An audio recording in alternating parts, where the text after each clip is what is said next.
وقل رب زدني علما. الحمد لله نحمده ونستعينه ونستغفره ونؤمن به ونتوكل عليه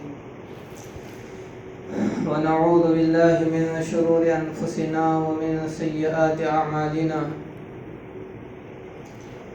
من يهده الله فلا مضل له ومن يضلله فلا هادي له. ونشهد أن لا إله إلا الله وحده لا شريك له. ونشهد أن سيدنا ومولانا محمدا عبده ورسوله الذي أرسل بالحق بشيرا ونذيرا وداعيا إلى الله بإذنه وسراجا منيرا. قال الله تعالى في القرآن المجيد والفرقان الحميد: من ذا الذي يقرض الله قرضا حسنا. صدق الله العظيم. رب اشرح لي صدري ويسر لي أمري واحلل عقدة من لساني يفقهوا قولي. اللهم صل على سيدنا محمد وعلى آل سيدنا محمد وبارك وسلم.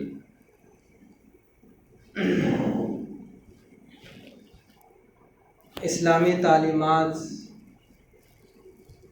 کا نچوڑ دو باتیں ہیں. اسلام کی ساری تعلیمات کا نچوڑ دو باتیں ہیں. پہلا، اللہ تعالیٰ کی اطاعت، بندگی اور عبادت. دوسرا، خلق خدا کی خدمت، محبت، ان کے ساتھ حسن سلوک. یہ دو باتیں اسلامی تعلیمات کا نچوڑ ہیں. پہلا ہے اللہ کی اطاعت، بندگی اور عبادت. یہ انسانیت کا مقصد اولین ہے، بلکہ مقصد زندگی ہے. انسانیت کا مقصد زندگی. کسی شاعر نے کیا خوب کہا: زندگی آمد برائے بندگی، زندگی آمد برائے بندگی، زندگی بے بندگی شرمندگی. شاعر کہتا ہے کہ زندگی کا مقصد اللہ کی اطاعت ہے، بندگی ہے، عبادت ہے. اور زندگی میں اطاعت نہیں ہے، بندگی نہیں ہے، عبادت نہیں ہے، تو پھر یہ زندگی شرمندگی ہے، افسردگی ہے. تو گویا اسلام کی سب سے پہلی تعلیم اطاعت، عبادت، بندگی. اس کے ساتھ ساتھ عبادت، اطاعت اور بندگی کے ساتھ ساتھ انسانیت کی خدمت، انسانیت کے کام آنا، انسانیت کے ساتھ محبت، ان کے ساتھ حسن سلوک، اس کی بھی اسلام میں بڑی اہمیت ہے. اسلام کو پڑھیں اور سمجھیں تو یہ بات کھل کر واضح ہوگی کہ بہت سے ایسے موقعوں پر اسلام نے عبادت اور مخلوق کی خدمت کو ساتھ ساتھ بیان کیا ہے، ایک درجے پر لا کر بیان کیا ہے. جہاں اسلام نے اطاعت، بندگی اور عبادت پر زور دیا، ترغیب دلائی، اس کی اہمیت کو سمجھایا، وہیں انسانیت کی خدمت دوسروں کے کام آنا، دوسروں کے ساتھ بھلائی کا معاملہ کرنا، یتیموں، بیواؤں، بے کسوں اور ضرورت مندوں کے کام آنا، ان کے سروں پر ہاتھ رکھنا، ان کا سہارا بننا، یہ وہ چیزیں ہیں ان پر اسلام نے بڑے بڑے اجر و ثواب کے وعدے کیے ہیں، بلکہ اس کو عبادت کہا گیا، اس چیز کو عبادت کہا گیا۔ آپ ذرا سوچیں کہ اسلام کے نزدیک انسانیت کی خدمت، انسانیت کے کام آنا،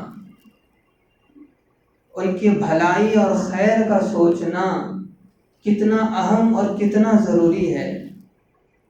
اس بات سے ہم اندازہ لگا سکتے ہیں کہ اسلام نے انسانیت کی خدمت پر خرچ کرنے کے لیے مختلف شکلیں رکھی ہیں۔ انسانیت پر مال خرچ کرنے کے مختلف شکلیں رکھی ہیں۔ ایسا بھی ہو سکتا تھا کہ اللہ بس ایک طریقہ رکھتے اور کہتے کہ سارے بس اسی مد میں اپنا مال لگائیں۔ ایسا بھی تو ہو سکتا تھا کہ اللہ کہتے کہ بس یہ ایک طریقہ ہے، اسی پر اب سب لوگ اپنا مال خرچ کریں۔ لیکن جب آپ پڑھیں اسلام کو تو پتہ چلے گا کہ مختلف طریقے اللہ نے رکھے ہیں، مختلف شکلیں اللہ نے انسانیت پر مال خرچ کرنے کے رکھے ہیں۔ کبھی زکوٰۃ کی شکل میں، کبھی صدقہ فطر کی شکل میں، کبھی انفاق فی سبیل اللہ کی شکل میں، کبھی صدقے اور خیرات کی شکل میں، کبھی ہدیے اور تحفوں کی شکل میں، کبھی وقف کی شکل میں۔ یہ سارے طریقے اس لیے رکھے گئے تاکہ ان طریقوں اور ان راستوں کے ذریعے سے انسانیت کو انسانیت پر خرچ کرنے کے لیے ابھارا جائے۔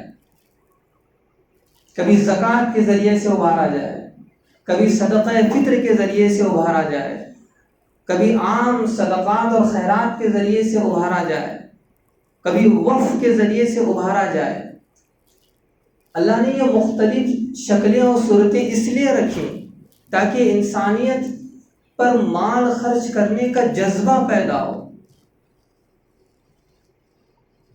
اور پھر دیکھیں اس میں اللہ نے ان طریقوں کے اجر و ثواب کو بھی دو حصوں میں تقسیم کیا ہے۔ ایک پہلا طریقہ وہ ہے کہ جس طریقے پر مال خرچ کرنے میں وقتی اجر و ثواب ملے گا، اس کا مطلب یہ نہیں ہے کہ اس کی کوئی اہمیت نہیں ہے، اس کی بھی اللہ کے یہاں اہمیت ہے، لیکن اس طریقے پر خرچ کرنے میں وقتی اجر و ثواب ملے گا۔ مثلا کسی ضرورت مند کو وقتی ضرورت تھی، اس کی ضرورت کو پورا کر دینا، کسی بھوکے کو کھانا کھلا دینا، کسی پیاسے کو پانی پلا دینا، کسی بیمار کے علاج کا خرچ برداشت کرنا، یہ وہ چیزیں ہیں جو وقتی اس کا اجر و ثواب ہے۔ اس کا مطلب یہ نہیں ہے کہ اس کی کوئی اہمیت نہیں ہے، اس کی بھی بہت اللہ کے یہاں اہمیت ہے، لیکن اللہ نے اور ابھارنے کے لیے، اس کے اندر اور جذبہ پیدا کرنے کے لیے اللہ پاک نے ایک وہ طریقہ بھی رکھا ہے کہ اس طریقے پر مال خرچ کرنے میں اجر و ثواب جاری و ساری رہتا ہے، ثواب دائمی رہتا ہے، اس کا اجر و ثواب وقتی نہیں رہتا۔ اس کو کہتے ہیں وقف کرنا، اس کو کہتے ہیں وقف کرنا۔ نبی علیہ السلام نے وقف کی ترغیب دلاتے ہوئے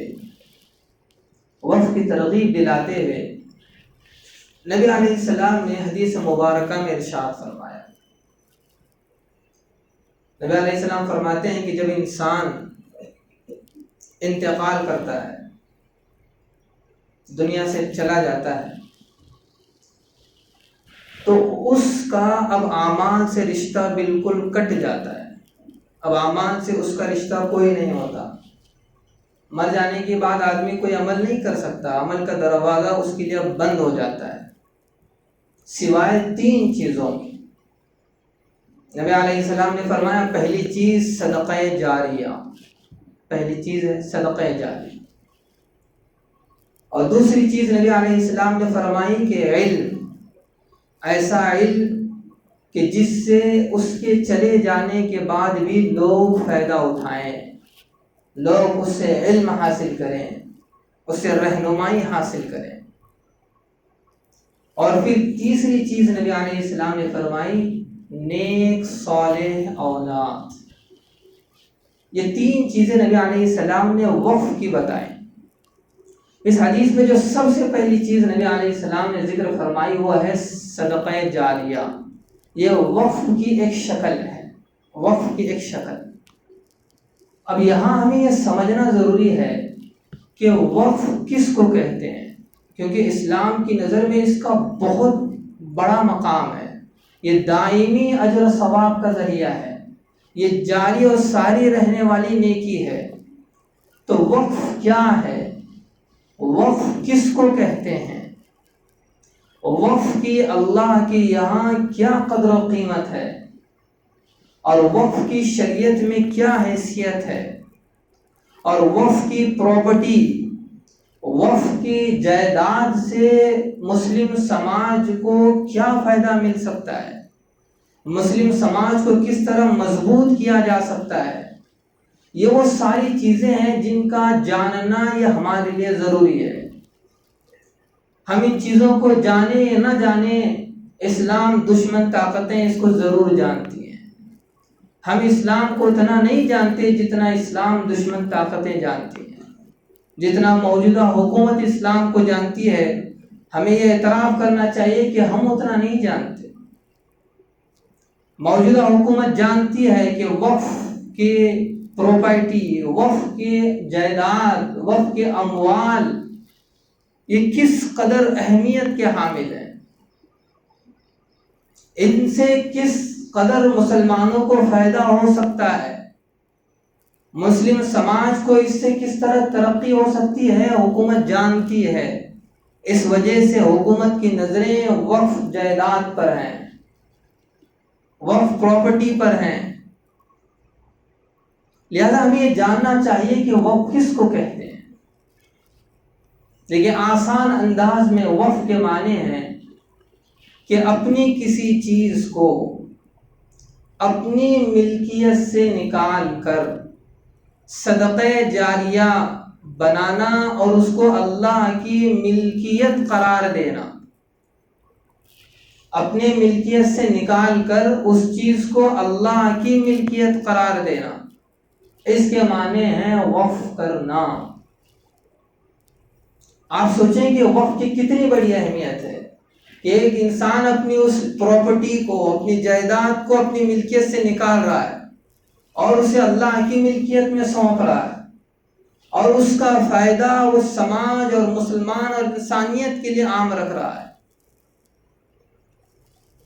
قرآن مجید میں اللہ تعالیٰ نے ارشاد فرمایا من ذا الذی یقرض اللہ قرضا حسنا، کون ہے جو اپنے رب کو قرضہ دے۔ میں اللہ کو قرضے کی ضرورت ہے۔ اللہ ابھار رہے ہیں کہ سماج کے اندر، سماج کو مضبوط کرنے کے لیے، سماج کے اندر غربت کو ختم کرنے کے لیے اللہ پاک ابھار رہے ہیں کہ کون ہے جو مجھے قرضہ دے۔ گویا وقف پراپرٹی یہ اللہ کی ملکیت ہے، وقف کی جائیداد اس پر اللہ کا قبضہ ہوتا ہے۔ وقف وہ پراپرٹی اور وہ جائیداد ہے جس سے ہم اپنے مسلم سماج کو مضبوط کر سکتے ہیں، مستحکم کر سکتے ہیں، مسلم سماج کی ضروریات کو اس سے پورا کر سکتے ہیں۔ وقف ایک ایسا عمل ہے، ایک ایسی عبادت ہے کہ عبادت کے ساتھ ساتھ ہم اس سے مخلوق کی خدمت کر سکتے ہیں، انسانیت کی خدمت کر سکتے ہیں۔ اس لیے اللہ تعالیٰ نے بارہا مالداروں سے یہ کہا کہ کبھی اس گمان میں نہ رہنا کہ مال جو تمہارے پاس موجود ہے یہ تمہارا اپنا ہے، اس مال میں دوسروں کے حقوق ہم نے رکھے ہیں۔ لَيْسَ الْبِرَّ أَن تُوَلُّوا وُجُوهَكُمْ قِبَلَ الْمَشْرِقِ وَالْمَغْرِبِ وَلَكِنَّ الْبِرَّ مَنْ آمَنَ بِاللَّهِ وَالْيَوْمِ الْآخِرِ وَالْمَلَائِكَةِ وَكِتَابِهِ وَالنَّبِيِّينَ وَآتَى الْمَالَ عَلَى حُبِّهِ ذَوِي الْقُرْبَى وَالْيَتَامَى وَالْمَسَاكِينِ۔ اللہ نے ایک ایک طبقے کو ذکر فرمایا کہ کبھی اس گمان میں نہ رہنا کہ یہ مال میرا اپنا ہے، بلکہ ہم نے اس مال میں دوسروں کے حقوق رکھے ہیں۔ اس مال میں غریبوں کا حق ہے، اس مال میں یتیموں کا حق ہے، اس مال میں بیواؤں کا حق ہے، اس مال میں مجاہدین کا حق ہے، اس مال میں ضرورت مندوں کا حق ہے، اس مال میں ان لوگوں کا بھی حق ہے جو جیل میں قید کی زندگی گزار رہے ہیں، ان کی رہائی پر خرچ کرنے کا بھی اس مال میں حق ہے۔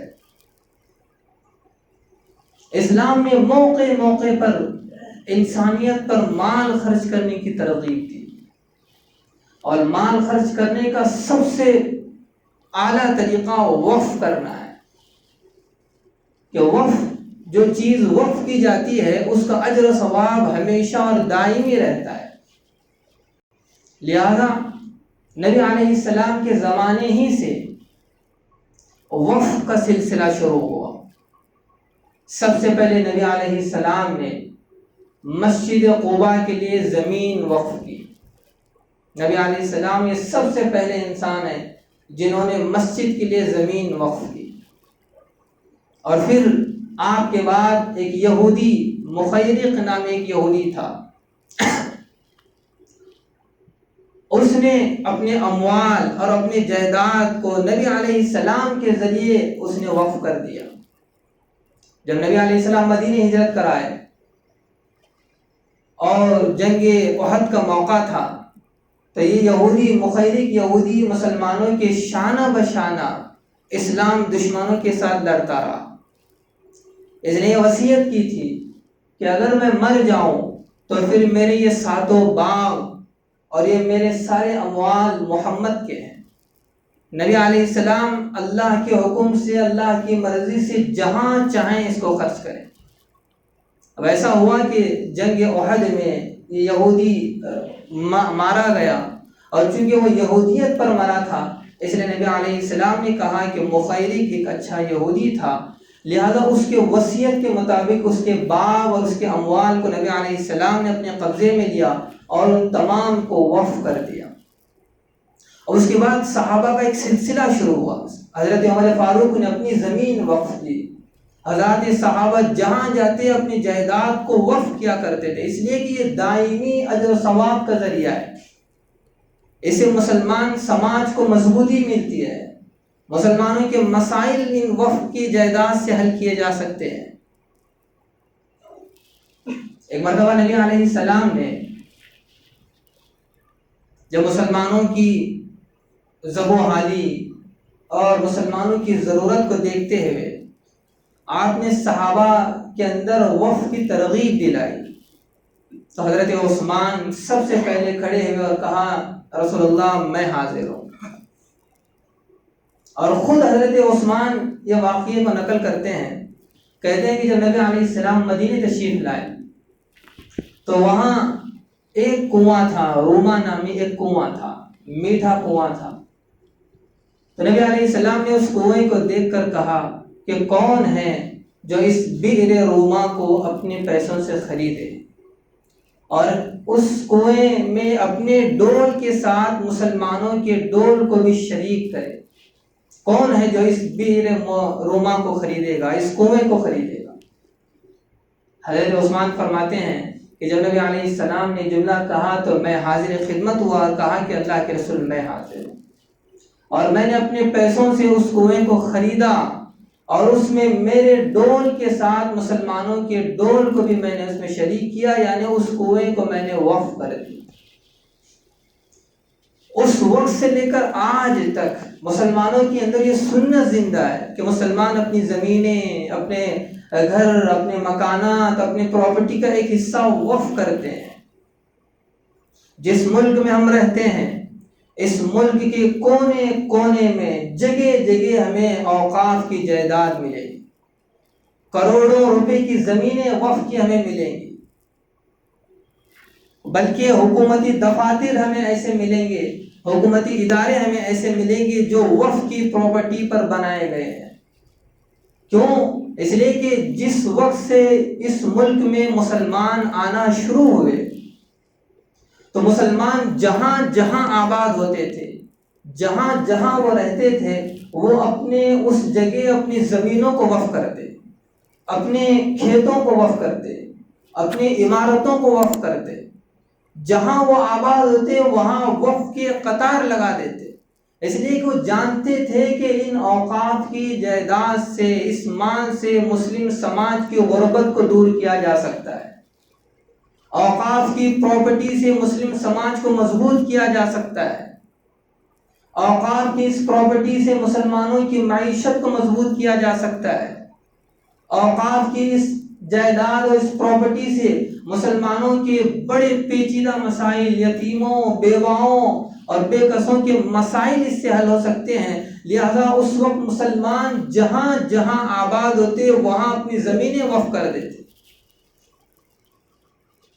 لیکن جب انگریز اس ملک میں آئے تو پھر اوقاف کی اس پراپرٹی کا برا حال ہونا شروع ہوا کہ انگریز حکومت نے ان تمام وقف کی جائیدادوں کو ضبط کرنا شروع کیا، اسے اپنی ملکیت میں لینا شروع کیا، اور اس حکومت کی کارروائی کو دیکھ کر وہ لوگ جو وقف کی زمین پر یا وقف کی عمارت میں یا وقف کے دکانوں پر کرایہ دار موجود تھے، انہوں نے اس زمین، اس مکان، اس کرائے کو اپنی ملکیت میں لے لیا۔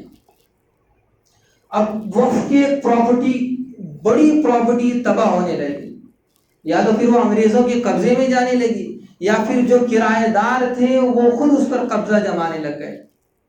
تو اس وقت جو قوم کے درد مند لوگ تھے، فکر مند لوگ تھے، انہوں نے انگریز حکومت سے مطالبہ کیا کہ آپ کوئی ایسا قانون لائیں جس سے ہمارے اوقاف کی پراپرٹی محفوظ ہو سکے، وہ ضائع نہ ہو، اس پر کسی کا ناجائز قبضہ نہ ہو۔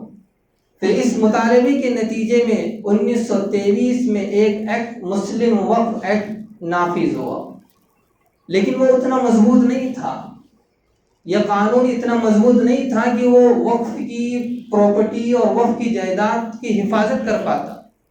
پھر ہندوستان بھارت کے آزاد ہونے کے بعد پھر اس قانون میں ترمیم کی گئی، امینڈمنٹ کیا گیا 1954 میں، پھر 1955 میں، پھر 2010 میں، اس میں مختلف ترمیمات، امینڈمنٹ کیا گیا تاکہ وقف کی جائیداد اور اس کی پراپرٹی کو مضبوط کیا جائے، کسی کا اس پر ناجائز قبضہ نہ ہو۔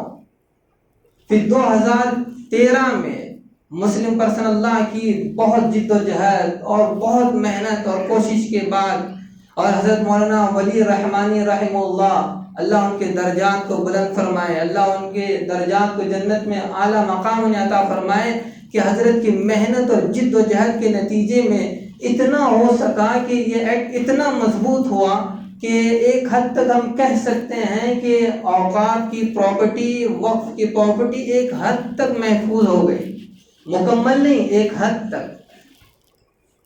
تو مسلمانوں کے اندر یہ مزاج تھا کہ مسلمان جہاں رہتے وہ مسلم سماج کی ترقی کے لیے اپنی زمینیں، اپنے مکان، اپنی عمارتیں، اپنے کھیت کھلیان یہ وقف کر دیا کرتے تھے۔ وہ اس کی اہمیت کو سمجھتے تھے کہ ان اوقاف کی جائیداد سے مسلم سماج کو مضبوط کیا جا سکتا ہے، معاشرے میں دوبارہ کھڑا کیا جا سکتا ہے۔ لہذا یہ وقف کی جائیداد اور وقف کی پراپرٹی یہ مسلم سماج کا بہت قیمتی اثاثہ ہے، بہت قیمتی سرمایہ ہے، یہ اللہ کی ملکیت ہے۔ کہ وقف کے معنی یہ ہے کہ ہم نے اپنی ذات سے اس چیز کو نکال کر اللہ کی ملکیت میں دے دیا۔ اب اس وقف کی پراپرٹی پر کسی کی کوئی ملکیت نہیں سوائے اللہ کی۔ لیکن بہت افسوس کے ساتھ کہنا پڑتا ہے کہ آج ملک میں وقف کی کروڑوں پراپرٹی، کروڑوں کی جائیداد موجود ہے، لیکن وہ مقاصد کہیں نظر نہیں آتے۔ جن مقاصد کو سامنے رکھ کر یہ وقف کا نظام بنایا گیا تھا، جن مقاصد کو سامنے رکھ کر وقف کے جال کو پھیلایا گیا تھا، آج اس مقاصد میں کوئی کام نہیں ہے۔ بلکہ بہت دکھ کے ساتھ یہ کہنا پڑتا ہے کہ خود اپنے لوگ اس وقف کی پراپرٹی پر قبضہ جمائے ہوئے ہیں۔ اس فکر اور اس سوچ میں ہے کہ کس طرح اس زمین کو ہڑپا جائے، وقف کی پراپرٹی کو اپنی ملکیت میں لایا جائے، اور پھر وہ لوگ جو وقف کی زمین پر یا وقف کی عمارت پر یا وقف کی دکان پر کرایہ دار ہیں، ان کا حال یہ ہے یا تو وہ کرایہ نہیں دیتے، یا دیتے ہیں تو بہت کم دیتے ہیں، یا پھر اس بات کی کوشش میں لگے رہتے ہیں کہ کسی طرح یہ کرایہ بھی معاف ہو جائے۔ کل ملا کر یہ کہ وقف کی جائیداد کی کوئی اہمیت نہیں ہے، ہر کوئی اس کو ہڑپنے کی کوشش کرنے لگتا ہے۔ یہ بات خوب یاد رکھیں، اپنے ذہن کو بالکل اس بات میں اپنے ذہن کو لکھ لیں کہ وقف کی جائیداد یہ اللہ کی ملکیت ہے، وقف کی پراپرٹی پر اللہ کا قبضہ ہے۔ جو کوئی وقف کی جائیداد کو ہڑپنے کی کوشش کرتا ہے یا وقف کے مال میں خیانت کرنے کی کوشش کرتا ہے یا اس کے کرائے کی ادائیگی میں ٹال مٹول کرتا ہے، تو پھر یاد رکھیں وہ کسی انسان کو دھوکہ نہیں دے رہا، وہ اللہ کے ساتھ خیانت کر رہا ہے، وہ اللہ کی ملکیت کو چھیننے کی کوشش کر رہا ہے، وہ اللہ کے قبضے پر اپنا قبضہ جمانا چاہ رہا ہے۔ کیا کوئی مسلمان اس طرح کی جرات کر سکتا ہے؟ کیا کوئی مسلمان اللہ کی ملکیت کو اپنی ملکیت میں شامل کرنے کی کوشش کر سکتا ہے؟ کیا کوئی مسلمان اللہ کی ملکیت کو اپنے قبضے میں لینے کی کوشش کر سکتا ہے؟ یہ وقف کے اموال اور وقف کی جائیداد یہ اللہ کی ملکیت ہے۔ اس کو مسلم سماج کی ترقی کے لیے وقف کر دیا گیا تھا۔ اسے مسلمان خواتین، بیوہ، یتیم اور غربا مسکینوں کی ترقی اور ان کے زندگی کے گزر بسر کے لیے یہ جائیدادیں وقف کی گئی تھی، لیکن ہمیں اس کی کچھ خبر ہی نہیں ہے۔ کیا اگر حکومت اس بات کو جانتی ہے، اسلام دشمنی اس بات کو بخوبی جانتی ہیں کہ اگر مسلمان وقف کے جائیداد، وقف کی پراپرٹی کا صحیح استعمال کریں تو پھر انہیں ترقی سے کوئی نہیں روک سکتا۔ مسلمان بہت تیزی کے ساتھ ہر فیلڈ میں ترقی کر سکتے ہیں، بس یہ کہ وقف کی پراپرٹی اور وقف کی جائیداد کا صحیح استعمال ہو۔ لیکن اب تو یہ حال ہے کہ اب تک مسلمان لوٹ رہے تھے، اب حکومت نے من بنا لیا ہے کہ اب تک ان کے اپنے لوٹ رہے تھے، اب ہم لوٹیں۔ بلکہ لوٹنا نہیں، بلکہ وقف پر مکمل قبضہ اور کنٹرول حاصل کرنے کی حکومت کوشش کر رہی ہے۔ پچھلے ان چند دنوں میں حکومت وقف امینڈمنٹ بل جو پیش کی ہے، 2 دن پہلے جو پارلیمنٹ میں بل پیش کی گئی ہے، اب اس کا خلاصہ، اس کا لب لباب بیان کیا جائے تو یوں سمجھ لیں کہ اگر یہ بل پاس ہو جائے، وقف امینڈمنٹ بل اگر یہ پاس ہو جائے تو پھر ہمارے لیے یہ کسی NRC سے کم مصیبت نہیں ہے۔ پارلیمنٹ میں اس بل کا پاس ہونا گویا ہماری مساجد پر، ہماری درگاہوں پر، ہمارے مدارس پر، ہماری انجمنوں پر، ہماری وہ تمام ادارے جو وقف کی زمین پر قائم ہیں ان پر مکمل حکومت کا کنٹرول آ جائے گا، وقف بورڈ ختم کر دیا جائے گا، مساجد کی کمیٹی کی کوئی اہمیت نہیں رہے گی، مساجد کا نظام تحصیلدار سنبھالے گا، درگاہوں کے سجادہ نشین کی کوئی اہمیت نہیں رہے گی، درگاہوں کا سارا نظام تحصیلدار کے حوالے رہے گا، انجمنوں، مدارس اور اداروں کا سارا نظام تحصیلدار اور حکومت کے کارکنوں کے ہاتھ میں ہوگا۔ کاش کہ ہم اس سے پہلے سمجھ پاتے کہ وقف کیا ہے، وقف بورڈ، وقف کے اموال، ان کا کس طرح فائدہ اٹھایا جا سکتا تھا۔ اب نوبت یہ آ گئی کہ اب تو ہمیں فائدہ اٹھانے کے بجائے وقف کی جائیداد کو محفوظ رکھنے، اس کے بچانے کے لیے اب قربانی دینی پڑے گی۔